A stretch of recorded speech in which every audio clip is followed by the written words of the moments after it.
Pinagtibay na ni Pangulong Ferdinand R. Marcos Jr. ang Loss and Damage Fund Board Act kung saan may isang lupon na magkakaroon na ng legal na kapasidad pagdating sa pagtugon sa mga pinsalang dulot ng climate change. Nagbabalik si Kenneth Pasyente. Hindi madali para kay Chona tuwing may bagyo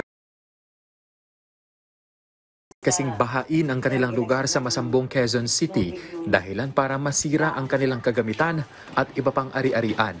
Nakakatakot. Isa pa, talagang umabot hanggang Quezon yung baha.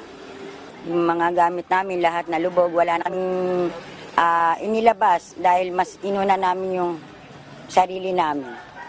Ang karanasan na yan ni Chona at ng iba pang mga Pilipino ang nais solusyonan ng pamahalaan. Kaya bilang hakbang para sa pagtugon ng epekto ng climate change, kabilang na ang baha, pinirmahan na ni Pangulong Ferdinand R. Marcos Jr. ang Republic Act No. 12019 o ang Loss and Damage Fund Board Act bilang bagong batas. Ayon sa Presidential Communications Office o PCO, magbibigay daan ang naturang batas para bigyang kapangyarihan ang Loss and Damage Fund Board na tumugon sa mga naitatalang pinsala dulot ng mga kalamidad dahil sa climate change. Magkakaroon din ng boses ang board para magsagawa ng mga legal activity gaya ng pagkuha o pag-dispose ng mga ari-arian at manguna sa legal proceedings. Magiging dahilan din ang bagong batas para magkaroon ng kakayahan ng board na makipagnegosasyon o pumasok sa mga kasunduan sa World Bank bilang interim trustee at gawin ang mga naiyatang na mandato rito bilang board. Matatandaang napiling maging host ng Loss and Damage Fund Board ang Pilipinas na binuo sa idinaos na United Nations Climate Change Conference noong Disyembre. Una nang ipinaliwanag ng DENR na layon nitong kumalap ng pondo at maghatid ng pinansyal na tulong sa mga bansang pinakaapektado ng climate change.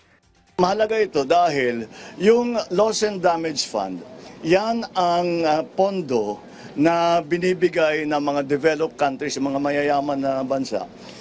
Yan ang kanilang pondo na ibibigay para ayusin yung mga naging problema sa environment dahil nga sa industrialization na ginawa nila. At sinasabi nila may damage, may loss ang mga developing countries dahil sa industrialization ng mga mayayaman na bansa. Ang Loss and Damage Fund ay ang pondong binuo ng mga developed country na tumugon sa climate disaster na dulot ng industrialization ng mga mayayamang bansa. Ang pondong yan ay pamamahalaan ng Loss and Damage Fund Board na Pilipinas ang napiling mag-host.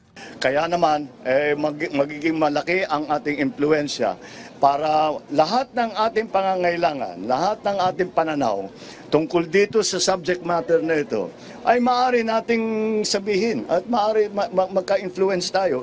Sasabihin natin hindi nyo naisip ito o ang kailangan nyo na gawin ay ganito. Lahat ng mga ganyan, may boses tayo na malakas. Yan ang pinaka-importanteng resulta sa pag-host ng Pilipinas sa Loss and Damage Fund Board. Nauna nang iginiit ng DENR na Pilipinas ang most qualified na mag-host ng Loss and Damage Fund Board dahil ang bansa ay isa sa mga pinakalantad sa mga epekto ng climate change. Kenneth Pasyente para sa Pambansang TV sa Bagong Pilipinas.